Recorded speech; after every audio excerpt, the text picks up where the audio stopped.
Hi guys, welcome to Anushala by Anushree. This is lecture number 2 for class 9th Economics chapter number 2 that is sectors of Indian economy. अभी तक हमने तीनों sectors के बारे में पढ़ लिया कि प्राइमरी सेक्टर क्या है, सेकेंडरी सेक्टर क्या है, टर्शरी सेक्टर क्या है और किस तरीके से तीनों इंटर रिलेटेड है और एक दूसरे के ग्रोथ और डेवलपमेंट में मदद करते हैं. ठीक है. Now I am going to study about comparing the three sectors. तीनों सेक्टर्स को कंपेयर करेंगे और देखते हैं कि किस तरीके से ये जो इंटरडिपेंडेंस है इनकी ये बढ़ती और कम होती रहती है. ठीक है. The various production activities in the primary, secondary और tertiary sectors produce a very large number of goods and services. हम इसमें गुड्स को भी जोड़ रहे हैं. गुड्स का मतलब यहाँ पर होता है सामान. ठीक है. और सर्विसेज को भी जोड़ रहे हैं क्योंकि प्रोडक्शन जो है वो दोनों का हो रहा है, गुड्स का भी हो रहा है और सर्विसेज का भी. ठीक है. तो तीनों एक्टिविटीज़ मिलकर बहुत सारे गुड्स और सर्विसेज का प्रोडक्शन कर लेती हैं. Also three sectors have a large number of people working in them to produce these goods and services. Right. Large number of people working in them का मतलब क्या है? एम्प्लॉयमेंट. डेफिनेटली लोग ही तो काम करेंगे, चाहे प्राइमरी में करें, सेकेंडरी में करें या टर्शरी में करें. तो काफ़ी ज़्यादा एम्प्लॉयमेंट जनरेशन भी तीनों सेक्टर्स मिलकर करते हैं. ठीक है. Over the period of time depend करता है कि ज़्यादा पॉपुलेशन किस में एम्प्लॉयड है. पहले प्राइमरी में हुआ करती थी. ठीक है. फिर थोड़ा सा मैन्युफैक्चरिंग में आई और अब ज़्यादा प्रोपोर्शन पॉपुलेशन का कहाँ पर एम्प्लॉयड रहता है? आपके टर्शरी सेक्टर में. ठीक है. उसके भी कुछ कारण हैं जो कि हम देखेंगे. चलो. The next step therefore is to see how much goods and services are produced and how many people are working in each sector. In an economy there could be one or more sectors which are more dominant in the terms of total production and employment while other sectors are relatively small in size. हो सकता है कि किसी economy में primary sector ज़्यादा काम कर रहा हो. ठीक है. ज़्यादा लोग इसमें एम्प्लॉयड हो और ज़्यादा प्रोडक्शन कर रहा हो. ठीक है. हो सकता है कि किसी में सेकेंडरी ज़्यादा प्रोडक्शन और ज़्यादा एम्प्लॉयमेंट दे रहा हो सकता है कि किसी में टर्शरी ज़्यादा प्रोडक्शन और ज़्यादा एम्प्लॉयमेंट दे रहा हो. ठीक है. ये भी हो सकता है कि प्राइमरी ज़्यादा एम्प्लॉयमेंट दे रहा है लेकिन प्रोडक्शन ज़्यादा टर्शरी कर रहा है. राइट. तो ये बहुत सारी चीज़ों का असर एक साथ होता है, तब जाकर ये चीज़ें जो है वो डिसाइड होती हैं. ठीक है. चलो. How do we count the various goods and services and know the total production in each sector. देखो, सबसे पहली बात तो जब हमें ये पता है कि चाहे प्राइमरी हो, सेकेंडरी हो या टर्शरी हो, तीनों एक्टिविटीज़ या तीनों सेक्टर्स मिलके गुड्स और सर्विसेज का प्रोडक्शन कर रहे हैं. ठीक है. तो अब ये गुड्स और सर्विसेज का जो प्रोडक्शन हो रहा है इसका टोटल कैलकुलेशन कैसे होगा? सबसे बड़ा सवाल तो ये है. हमें कैसे पता चलेगा कि हमारी कंट्री की तीनों सेक्टर्स मिलकर कितना गुड्स और सर्विसेज प्रोड्यूस कर ले रहे हैं? ठीक है. तो इसका क्या सबसे अच्छा तरीका निकाला गया? That instead of counting goods and services एक और दूसरा तरीका निकाला गया कि टोटल वैल्यू निकाल लो. क्या निकाल लो? Total value of goods and services produce in a particular year. तो हमें पता चल जाएगा कि तीनों सेक्टर्स मिलकर कितना प्रोडक्शन कर ले रहे हैं. ठीक है. अभी टोटल वैल्यू कैसे निकलती है? अब आप खुद ही सोचो कि हमारी कंट्री में कितने ज़्यादा एग्रीकल्चरल फील्ड्स हैं. ठीक है. कितना ज़्यादा ग्रेन्स का प्रोडक्शन होता है, कितनी कमर्शियल क्रॉप्स का प्रोडक्शन होता है, कितनी सारी फैक्ट्रीज़ हैं, इंडस्ट्रीज़ हैं. तो कैसे करेंगे? सारा एक एक सामान थोड़ी ना गिन सकते हम. That is completely impossible. ठीक है. तो हम क्या करते हैं? हम देखते हैं फाइनल गुड्स की वैल्यू और सबको कर देते हैं ऐड. ठीक है. अब ये फाइनल गुड्स की वैल्यू क्या होती है और इसको क्यों ऐड करते हैं ये समझो. यहाँ पर जो पूरा पैराग्राफ यहाँ पर आपको दिया गया है, ये दिस होल पैराग्राफ, इसका मतलब क्या है मैं आपको सिंपली एक छोटे से एग्जाम्पल से समझाती हूँ. ठीक है. जैसे कि मान लेते हैं कि एक फार्मर है हु इज़ प्रोड्यूसिंग वीट. ठीक है. अब इसने वीट प्रोड्यूस की, फिर इसने उसके बाद क्या किया? मिल वाले को वीट बेच दी. मिल वाला क्या करेगा? इससे बनाएगा आटा यानी फ्लावर. ठीक है. अब ये आटा जाएगा किसके पास? एक फैक्ट्री के पास जो क्या प्रोड्यूस करती है? बिस्किट्स. ठीक है. मान लेते हैं कि ये फैक्ट्री क्या कर रही है? बिस्किट्स या कुकीज़ जो है वो प्रोड्यूस कर रही है. ठीक है. अब इस फैक्ट्री ने जो बिस्किट्स प्रोड्यूस किए, हम टोटल बिस्किट्स के प्रोडक्शन को काउंट करेंगे. ठीक है. हम इस वीट के प्रोडक्शन को काउंट नहीं करेंगे, इसकी वैल्यू को काउंट नहीं करेंगे. मिल वाले ने मान लो कि यहाँ पर 20 रुपये से फार्मर ने 25 रुपये में बेच दिया इसको. ठीक है. फिर ये फ्लावर बना तो फ्लावर वाले ने फैक्ट्री वाले को मान लेते हैं इसको 30 रुपये में बेचा. ठीक है। और फैक्ट्री वाले ने टोटल जो बिस्किट्स हैं उनका प्रोडक्शन किया, ठीक है। तो जब ये टोटल बिस्किट्स का प्रोडक्शन करेंगे तो मान लो कि हर बिस्किट के पैकेट की प्राइस 10 रुपये है, ठीक है। और इसने ऐसे 100 बिस्किट के पैकेट्स को कलेक्ट किया, तो टोटल अमाउंट क्या हो गया, total number of products into the price of per product into total number of productions, ठीक है, 1000। तो ये जो 1000 है हम अपनी इकोनॉमी में इसको ऐड करेंगे, ठीक है, ना कि इसके 20 रुपये को, इसके 25 रुपये को, इसके 30 रुपये को नहीं ऐड करेंगे। क्यों नहीं करेंगे, क्योंकि ये तो ऑलरेडी इसमें ऐड हो गया ना, ये तो ऑलरेडी इसमें ऐड होकर ही इतनी वैल्यू इसकी आई थी यहाँ पर, ठीक है। तो ये सारे जो कहलाएंगे, यहाँ से जो वीट प्रोड्यूस हुई, यहाँ से जो फ्लावर प्रोड्यूस हुआ, ठीक है, फैक्ट्री में जो भी चीज़ें उसमें और ज़्यादा इंग्रेडिएंट्स डले होंगे, ये सारे के सारे कहलाएंगे आपके इंटरमीडिएट गुड्स। Intermediate goods. तो हम इंटरमीडिएट गुड्स की प्राइस को इंक्लूड ना करके फाइनल गुड्स की प्राइस को ऐड करते हैं, क्योंकि इंटरमीडिएट गुड्स बढ़ कर ही क्या हो रहे हैं, फाइनल गुड्स में सब कुछ ऐड ऑलरेडी हो जाते हैं, राइट। तो आई होप आपको समझ में आया होगा कि किस तरीके से हम सिर्फ फाइनल गुड्स की प्राइस को ऐड कर रहे हैं, ठीक है। अगर मान के चलो कि हम इंटरमीडिएट गुड्स की प्राइस को भी ऐड करते और फाइनल गुड की प्राइस को भी ऐड करते, तो क्या होता, डबल काउंटिंग हो जाती। क्या हो जाता, डबल काउंटिंग, ठीक है। ये डबल काउंटिंग क्या होता है भाई, किसी भी चीज़ को आप अगर 2 बार गिन लेते हो तो दैट इज़ डबल काउंटिंग, ठीक है। इससे क्या समस्या है, जितना प्रोडक्शन हुआ ही नहीं है, जितनी वैल्यू निकली ही नहीं है, उससे ज़्यादा आ जाएगी, ठीक है। तो ये तो फॉल्स कैलकुलेशन हो गया ना, ठीक है। तो इससे बचने के लिए, डबल काउंटिंग से बचने के लिए कि हम एक ही चीज़ का प्राइस बार बार ऐड करते जाएं, उससे अच्छा है कि सिर्फ आप इंटरमीडिएट ग्रुप्स को हटाओ, किसकी वैल्यू को ऐड करो, फाइनल गुड्स की वैल्यू को बस ऐड करो, ठीक है। ऐसा ही एग्जाम्पल आपको ये वाले पैराग्राफ में यहाँ पर दिया हुआ है, ठीक है। तो अब हम उसको दोबारा से रीड करके अपना टाइम वेस्ट नहीं करेंगे, चलो। Sorry. Remember, there is one precaution that one has to take. Not every good or services that is produced and sold needs to be counted. क्यों, क्योंकि हम सिर्फ और सिर्फ किसको ऐड कर रहे हैं, फाइनल गुड्स एंड सर्विसेज को। सेम थिंग, जैसे कि हमने यहाँ पर गुड्स का प्रोडक्शन देखा ना, वैसे ही सर्विसेज का प्रोडक्शन होता है, ठीक है। और सर्विसेज में भी हम सिर्फ फाइनल सर्विस का ही पैसा ऐड करेंगे, ठीक है, वरना वहाँ पर भी क्या हो जाएगी, double counting. Take for an instance the farmer who sells wheat, ठीक है, again about the same example, यहाँ के 20 रुपये, यहाँ के 25 रुपये, यहाँ के 30 रुपये, सब कुछ ऐड करके आप आते यहाँ पर, तो कितना प्राइस हो जाता, इंक्रीज हो जाता है। ये जो 1000 है ये एक्चुअल प्राइस है फाइनल गुड्स का, और इसमें ये सारे इंक्लूडेड है, ठीक है। अदरवाइज क्या होता है कि हम इन सबको भी जोड़ लेते और उतना कैलकुलेशन कर लेते जितना असल में प्रोडक्शन हुआ ही नहीं है, ठीक है। तो हमें अपनी इकोनॉमी के बारे में एक एक्चुअल डेटा नहीं मिल पाता, right. Why only final goods and services counted? In contrast to final goods and services, goods such as wheat and the wheat flour in this example are intermediate goods, ठीक है।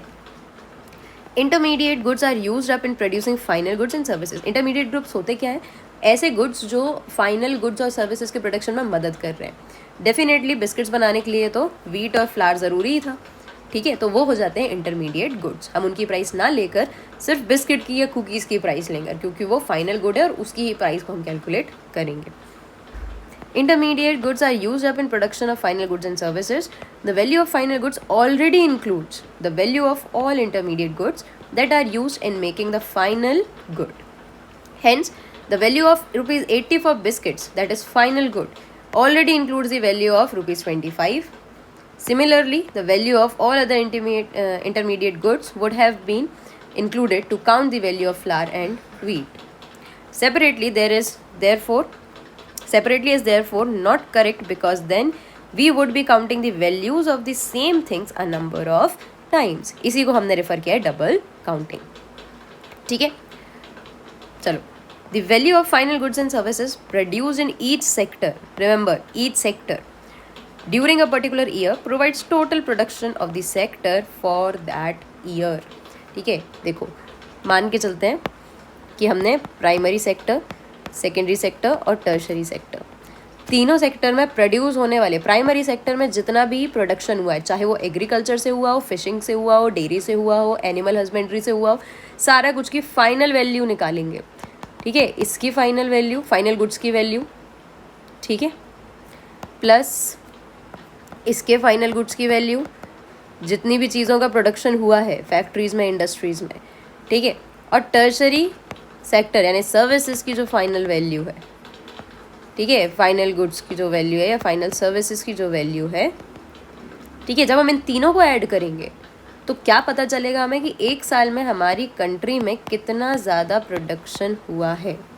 ठीक है। इसको हम कहते हैं ग्रॉस डोमेस्टिक प्रोडक्ट, ठीक है, दिस GDP, ठीक है। जब हम इन तीनों को जोड़ेंगे तो GDP आएगा, लेकिन अगर हमें सिर्फ और सिर्फ ये देखना है कि भाई हमारे प्राइमरी सेक्टर ने एक साल में कितना ज़्यादा प्रोडक्शन किया है, तो हम सारे के फाइनल गुड्स की वैल्यू ले लेंगे प्राइमरी सेक्टर के बस, ठीक है। सेम अगर हमें सेपरेटली सेकेंडरी सेक्टर का देखना है तो हम यहाँ के सारे फाइनल गुड्स की फाइनल वैल्यू ले लेंगे, है ना। और टर्शरी सेक्टर में अगर हमें देखना है तो हम देखेंगे कि किस तरीके से जो फाइनल सर्विसेज प्रोड्यूस हुई हैं, ठीक है, फाइनल सर्विसेज जो एक्ट की गई हैं उनकी फाइनल वैल्यू क्या है, ठीक। लेकिन जब हम इन तीनों को ऐड करेंगे तब वो कहलाएगा ग्रॉस डोमेस्टिक प्रोडक्ट। ग्रॉस का मतलब क्या है, कंप्लीट या पूरा, ठीक है, पूरे तरीके से जितनी भी वैल्यू आ रही है हम उसको ऐड कर लेंगे। और डोमेस्टिक, डोमेस्टिक मतलब यहाँ पर क्या बता रहे हैं कि जो हमारी कंट्री की बॉर्डर्स हैं उसके अंदर हो रहा है अगर प्रोडक्शन, ठीक है, मतलब हम ये नहीं देख रहे हैं कि यहाँ पर कोई अमेरिकन कंपनी आके अगर हमारे यहाँ पे बैठ के प्रोडक्शन कर रही है तो हम उसको इंक्लूड नहीं करेंगे। क्यों नहीं करेंगे भाई, हम तो देख रहे हैं कि डोमेस्टिक प्रोडक्ट कितना है, मतलब हमारी बॉर्डर के अंदर कितना बना है, ठीक है। तो इसको कहेंगे GDP, ठीक है। इसी के कंपैरिजन में अगर आप देखते हैं, मान लो कि मैं आपसे ऐसा कहूँ कि नहीं, मुझे अपनी कंट्री के अंदर बॉर्डर के अंदर कितना हुआ है वो नहीं चाहिए, मेरी कंट्री के जो रेसिडेंट्स या मेरी कंट्री के जो सिटीजन्स हैं टोटल, ठीक है, जो इंडियन लोग हैं जो भले बाहर USA में बैठ के कमा रहे हैं, ठीक है, मुझे सारे इंडियंस की क्या चाहिए, सारे इंडियंस के द्वारा प्रोड्यूस की गए गुड्स और सर्विसेज की वैल्यू चाहिए। तो मैं कहूँगी कि मुझे कैलकुलेट करनी है GNP, ग्रॉस नेशनल प्रोडक्ट। हमारी कंट्री के नेशनल्स ने कितना प्रोडक्शन किया है, चाहे वो बाहर बैठे हो या कंट्री के अंदर बैठे हो, तब हम उसको कहेंगे GNP, ठीक है। तो आई होप आपको GDP और GNP के बीच का डिफरेंस समझ में आया होगा, ठीक है। सिर्फ एक वर्ड का अंतर है, यहाँ पर डोमेस्टिक यानी हमारी कंट्री के बॉर्डर्स के अंदर, ठीक है, और नेशनल प्रोडक्ट मतलब हमारी कंट्री के नेशनल्स द्वारा, हमारी कंट्री के सिटीजन्स के द्वारा, राइट। चलो, it is the value of all final goods and services produced with in a country, मतलब यहाँ पर बात हो रही है बॉर्डर्स की, हमारी कंट्री के बॉर्डर्स के अंदर जो भी प्रोडक्शन होगा हम उसको कहेंगे gross domestic product, right. During a particular year, GDP shows how big the economy is. GDP बताती है कि पूरी इकोनॉमी कितनी ज़्यादा बड़ी है, जितना ज़्यादा प्रोडक्शन गुड्स और सर्विसेज का एक साल के अंदर होगा हमारी इकोनॉमी को उतना ज़्यादा बड़ा, उतना ज़्यादा स्ट्रॉन्ग माना जाएगा, ठीक है। In India the memo task of measuring GDP is undertaken by a central government ministry, ठीक है, सेंट्रल गवर्नमेंट की मिनिस्ट्री करती है, डेफिनेटली सेंट्रल गवर्नमेंट की मिनिस्ट्री करेगी। क्यों, क्योंकि भाई ये तो पूरे नेशन की बात हो रही है ना, किसी एक पर्टिकुलर स्टेट की बात थोड़ी ना हो रही है, तो काम किसका है, सेंट्रल गवर्नमेंट का। This ministry, with the help of various government departments of all the Indian states and union territories, collect information relating to the total volume of goods and services and their prices and then estimates GDP। पर ये जो central ministry काम करेगी ये कैसे करेगी, हर state से जितना भी total production of goods and services हुआ होगा उन सब की वैल्यू लेगी और उन सबको ऐड करेगी, एक एस्टिमेट निकालेगी। ये सारा कुछ किसके बेसिस पे काम करता है, एस्टिमेट्स, यानी डेटा देखकर जो सबसे बेस्ट अंदाज़ा लगाया जा सकता है उसको हम कह रहे हैं यहाँ पर एस्टिमेट, ठीक है। चलो, now historical changes in sectors, changes आए हैं कुछ सेक्टर्स के अंदर। कौन से सेक्टर्स के अंदर, प्राइमरी, सेकेंडरी और टर्शरी, ठीक है। क्या है हिस्टोरिकल चेंज, देखो हम इंडियन इकोनॉमी की बात कर रहे हैं तो हमें सबसे पहले ये समझना होगा कि इंडियन इकोनॉमी है ना, ट्रेडिशनली किस प्रकार की इकोनॉमी मानी जाती है, एग्रीकल्चरल मानी जाती थी, I mean to say that agricultural economy की तरह देखा जाता था किसको, इंडिया को। क्यों, क्योंकि हम काफ़ी बड़े अमाउंट में क्या कर रहे थे, एग्रीकल्चरल प्रोडक्शन कर रहे थे, है ना, बहुत ज़्यादा एग्रीकल्चर हो रहा था, ठीक है। कारण क्या है उसका, भाई इंडिया की जियोग्राफी। इंडिया की जियोग्राफी कैसे कारण है, क्योंकि हमारे पास बहुत सारे ऐसे एरियाज़ हैं जो फर्टाइल सॉइल को कंटेन करते हैं, जैसे कि नॉर्दर्न प्लेन्स हमें पता है, ठीक है। तो इन सारी जगह पर क्या होता है, बहुत ज़्यादा अच्छा प्रोडक्शन हो रहा था और इंडिया में रेनफॉल भी सफिशेंट अमाउंट में होती थी, तो हम एग्रीकल्चरल इकोनॉमी माने जाते थे, ठीक है। लेकिन over the period of time, देखो यहाँ पर हिस्टोरिकल लिखा है, यानी कि कुछ तो चेंजेस यहाँ पर हुए हैं, ठीक है। Over the period of time क्या हुआ कि मैन्युफैक्चरिंग सेक्टर को भी इंट्रोड्यूस कराया गया, है ना। जब यहाँ पर डिस्गाइज अनएम्प्लॉयमेंट या इस प्रकार की दूसरी प्रॉब्लम्स आने लग गई, रेनफॉल कम होने लगी या क्लाइमेट चेंज होने लगा या सॉइल की क्वालिटी ख़राब होने लगी, ठीक है, तो हमको एक ऑप्शन और समझ में आया कि भाई ठीक है, मैन्युफैक्चरिंग सेक्टर में भी जाया जा सकता है, ठीक है। इंडस्ट्रियलिस्ट आए, बिजनेसमैन आए, ट्रेडर्स आए, और उन्होंने क्या किया, आए मतलब बाहर से नहीं, हमारे यहाँ के लोगों ने क्या किया, अपने आप को ग्रो किया, डेवलप किया, ठीक है। जैसे अगर आपने हिस्ट्री पढ़ी होगी तो उसमें हमने देखा था ईस्ट इंडिया कंपनी आई थी, तो उनको देख देख कर बहुत सारे लोग बहुत सारी चीज़ें सीखे, ठीक है। और ऐसे भी ऐसा नहीं था कि हमारे यहाँ पर बिल्कुल भी ट्रेडिंग या बिल्कुल भी मैन्युफैक्चरिंग नहीं थी, बट वो स्मॉल स्केल पर थी, है ना। उसको बड़े स्केल पर लेकर गए, ज़्यादा बड़ा लेवल पर काम किया गया और मैन्युफैक्चरिंग सेक्टर को डेवलप किया गया, ठीक है। इसने भी काफ़ी ज़्यादा लोगों को क्या दी, एम्प्लॉयमेंट प्रोवाइड की, ठीक है। और अब फाइनली अगर हम देखते हैं तो इंडिया का टर्शरी सेक्टर को भी काफ़ी अच्छा माना जाता है। क्यों? क्योंकि बहुत सारे लोगों को एम्प्लॉयमेंट दे रहा है, ठीक है। बहुत सारे लोगों को क्या दे रहा है, एम्प्लॉयमेंट। इवन मैन्युफैक्चरिंग से ज़्यादा दे पा रहा है टर्शरी सेक्टर, जिसमें सबसे ज़्यादा इंपॉर्टेंट अगर आप देखते हैं, सबसे ज़्यादा कॉमन आप देखते हैं, तो वो है आपका IT यानी इंफॉर्मेशन टेक्नोलॉजी सेक्टर, ठीक है। और इसको इंडिया के इस सेक्टर को थोड़ा स्ट्रॉन्ग भी माना जाता है, राइट। तो अब ये हिस्टोरिकल चेंज कैसे आ रहा है कि पहले ज़्यादातर लोग एग्रीकल्चर में इन्वॉल्व थे, ठीक है, फिर धीरे धीरे थोड़ा मैन्युफैक्चरिंग में भी आए। मैन्युफैक्चरिंग को अभी और बढ़ने की ज़रूरत है, ठीक है। इसलिए आप देखेंगे कि आपकी जो गवर्नमेंट है वो पिछले कई सालों में कुछ ऐसे स्टार्टअप या कुछ ऐसे पॉलिसीज़ लेकर आई है, जैसे कि make in India, startup India, है ना, स्टैंड अप इंडिया। इस तरीके के जो पॉलिसीज़ और प्रोग्राम्स आए हैं, ये मैन्युफैक्चरिंग को फोकस करते हुए लाए गए हैं कि मैन्युफैक्चरिंग सेक्टर को और बढ़ाया जाए, है ना। एग्रीकल्चर तो हम अभी भी कर रहे हैं, लेकिन अब हम सिर्फ और सिर्फ एग्रीकल्चर पर डिपेंडेंट नहीं है हमारी इकोनॉमी, ठीक है। अब वो मैन्युफैक्चरिंग भी कर रही है और अब वो टर्शरी को भी काफ़ी ज़्यादा आगे बढ़ा रही है, राइट। तो आई होप इतना आपको समझ में आया होगा। This is all about sorry this is all about the historical change in sectors, ठीक है।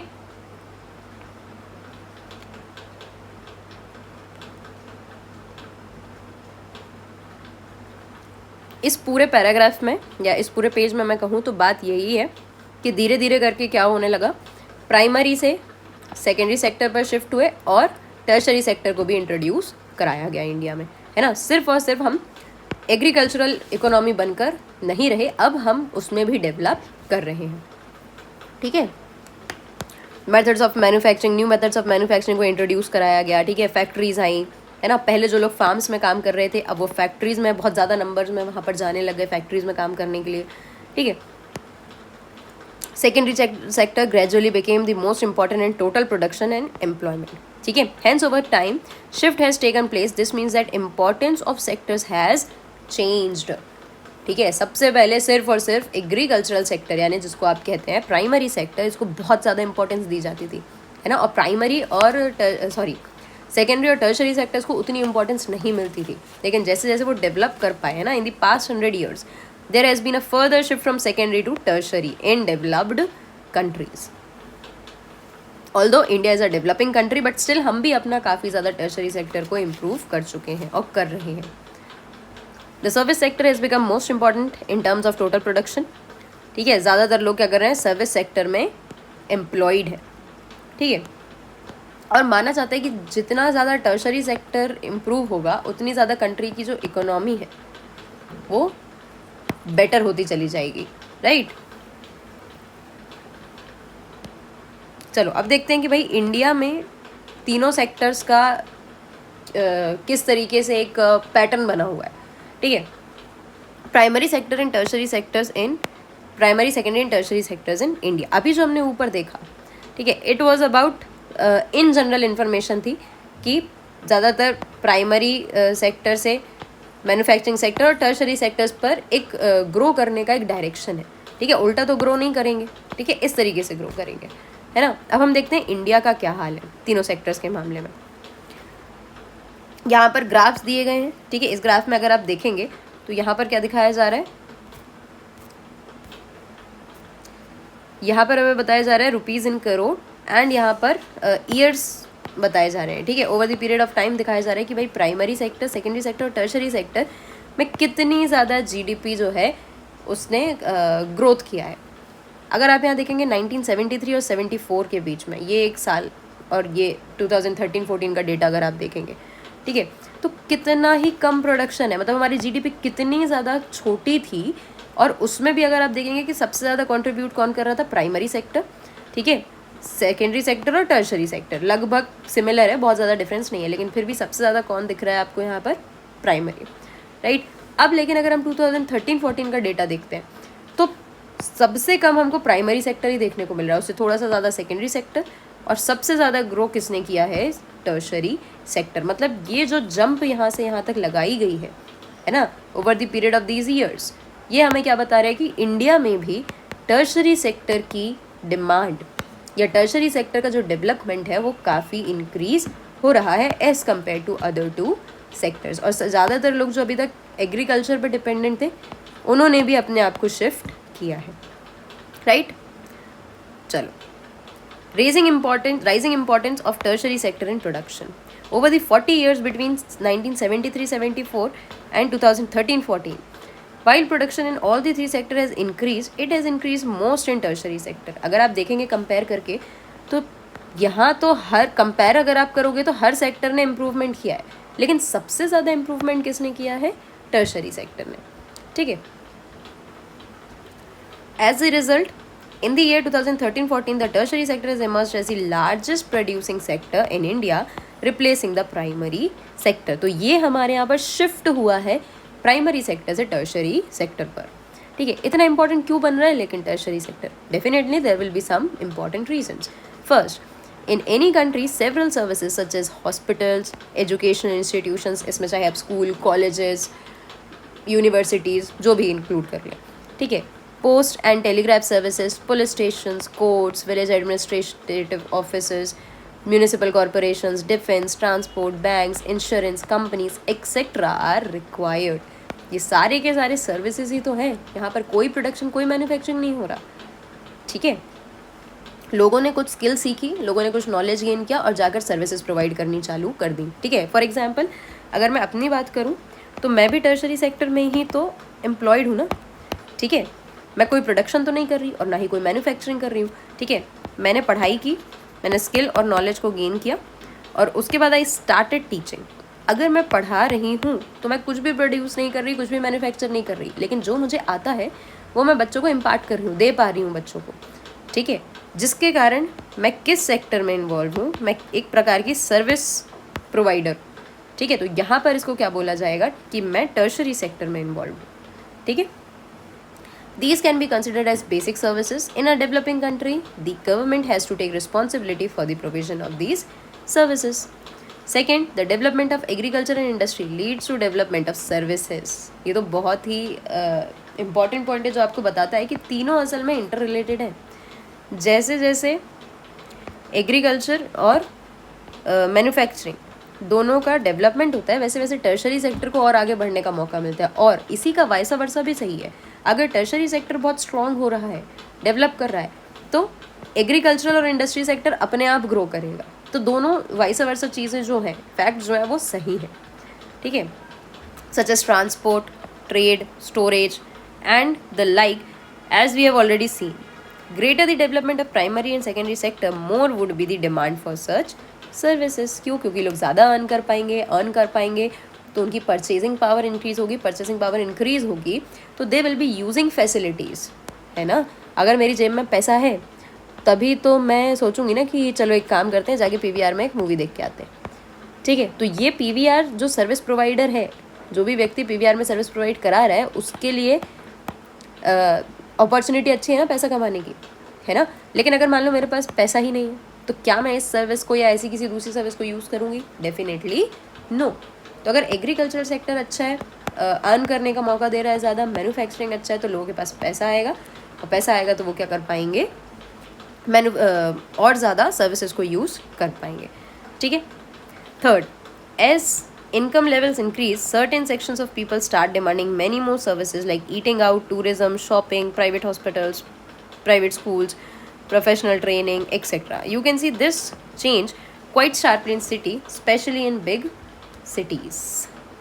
Over the past decade or so, certain new services such as those based on information and communication technology, यानी हम यहाँ पर IT sector की बात कर रहे हैं, ठीक है, ओवर द पास्ट डिकेड, ठीक है, पिछले कुछ सालों में क्या हो रहा है, डिकेड का मतलब होता है पीरियड ऑफ 10 years, ठीक है, ऐसी सर्विसेज भी बढ़ गई हैं, सामने आ रही हैं जो इंफॉर्मेशन और कम्युनिकेशन टेक्नोलॉजी के ऊपर बनी हुई हैं, ठीक है. The production of these services had been rising rapidly. In chapter 4, we shall see examples of these new services and the reasons for their expansion.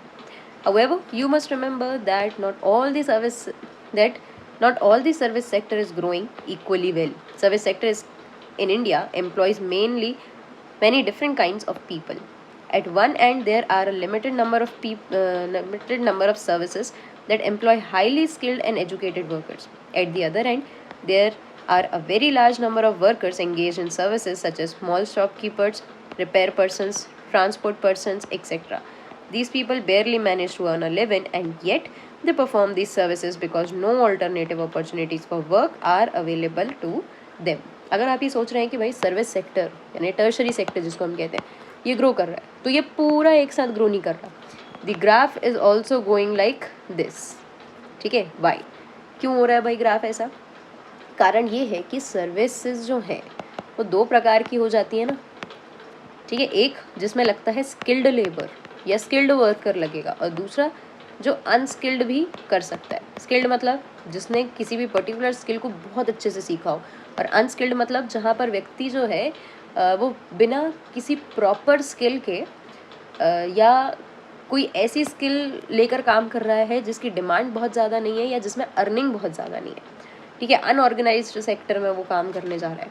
तो यहाँ पर समस्या क्या हो जाती है कि टर्शरी सेक्टर में आकर भी सारे लोगों की जो अर्निंग है वो अच्छी नहीं है ना. एक व्यक्ति जो IT कंपनी में काम कर रहा है, एनालिस्ट या बिजनेस एनालिस्ट या इस प्रकार का कोई भी काम कर रहा है, डेवलपर का काम कर रहा है, तो उसकी सैलरी काफ़ी अच्छी हो, ठीक है. लेकिन वहीं पर अगर हम कंपेयर करते हैं कि एक छोटा सा शॉपकीपर, ठीक है, वो बहुत ही कम अर्न कर पा रहा है, ठीक है. मान लो अगर वो दिन के 2 से 3 हज़ार रुपये बस अर्न कर पा रहा है, तो क्या इसकी डेवलपमेंट हो रही है सर्विस सेक्टर में आने से?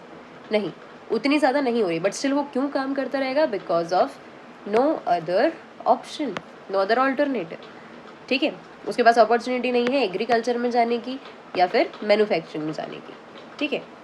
तो टर्शरी सेक्टर में भी सारे लोग बहुत अच्छा अर्न नहीं कर पा रहे. अब जैसे एक ऑटो ड्राइवर, ठीक है, ऑटो ड्राइवर वैसे तो सर्विस प्रोवाइड करा रहा है, ट्रांसपोर्टेशन में काम कर रहा है, लेकिन क्या उसकी अर्निंग बहुत अच्छी होगी?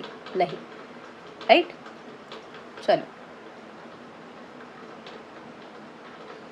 remarkable fact about India is that while there has been a change in the share of the three sectors of GDP, a similar shift has not taken place in employment. ये एक problem है India के साथ. यहाँ पर हमने देखा कि भाई इस वाले में हमने देखा कि किस तरीके से बहुत ज़्यादा चेंज आया है सेक्टर्स के डेवलपमेंट में, लेकिन ज़्यादा चेंज नहीं आ पाया इन टर्म्स ऑफ एम्प्लॉयमेंट, ठीक है. इन टर्म्स ऑफ एम्प्लॉयमेंट मतलब हम देखें कि सबसे ज़्यादा लोग पहले कहाँ इन्वॉल्व थे? एग्रीकल्चर में, तो वो कम हो गए, ठीक है. मैन्युफैक्चरिंग में थोड़े कम थे तो थोड़े ही बढ़े, और टर्शरी में जो थे थोड़ा सा इंक्रीज़ हुआ है. मतलब ज़रूरी नहीं है कि अगर primary sector tertiary sector grow कर रहा है तो वो बहुत ज़्यादा लोगों को एम्प्लॉयमेंट दे. प्राइमरी सेक्टर अभी भी काफ़ी सारे ज़्यादा लोगों को क्या कर रहा है? एम्प्लॉयमेंट दे रहा है. देखो, the primary sector continues to be the largest employer even now. और ये डेटा आपका कब, कौन से ईयर में बता रहा है? 2013-14, ठीक है. तो अभी भी प्राइमरी सेक्टर जो है वो क्या कर रहा था? यहाँ पर सबसे ज़्यादा एम्प्लॉयमेंट दे रहा है, जबकि डेवलपमेंट सबसे ज़्यादा किसका हो रहा था? टर्शरी का. मतलब अनइवन एम्प्लॉयमेंट अपॉर्चुनिटीज़ लोगों के पास तीनों सेक्टर्स में है, ठीक है. इसी के कारण कौन सी प्रॉब्लम्स इंक्रीज़ होती हैं? अनएम्प्लॉयमेंट जैसी प्रॉब्लम्स, या अगर मैं आपको बोलूँ डिसगाइज्ड अनएम्प्लॉयमेंट, ठीक है, सीजनल अनएम्प्लॉयमेंट, इस तरीके की प्रॉब्लम्स जो है वो यहाँ पर इंक्रीज़ हो जाएंगी. अब ये क्या है? अनएम्प्लॉयमेंट किसको कहते हैं? ये एक सबसे बड़ा सवाल होता है, ठीक है. हमें लगता है कि हमें अनएम्प्लॉयमेंट का मतलब पता है, लेकिन जब आप लिखने के लिए जाते हैं अनएम्प्लॉयमेंट तो आप गलत आंसर लिखते हैं, ठीक है. तो हम नेक्स्ट लेक्चर में देखेंगे कि भाई अनएम्प्लॉयमेंट क्या है, डिसगाइज्ड अनएम्प्लॉयमेंट क्या है, ठीक ठीक है, और किस तरीके से लोगों को और ज़्यादा अपॉर्चुनिटीज़ एम्प्लॉयमेंट की मिल सकती है। So this is the end of this lecture. Stay tune for the next lecture. इस लेक्चर में अगर आपको कोई भी समस्या है, कोई भी डाउट है, कुछ टॉपिक समझ नहीं आया तो कमेंट करके ज़रूर से पूछें। I will be happy to help you. And if you like the lecture, don't forget to press the like button, comment down your experience with the lecture, and don't forget to share with your friends. Thank you so much. Keep watching.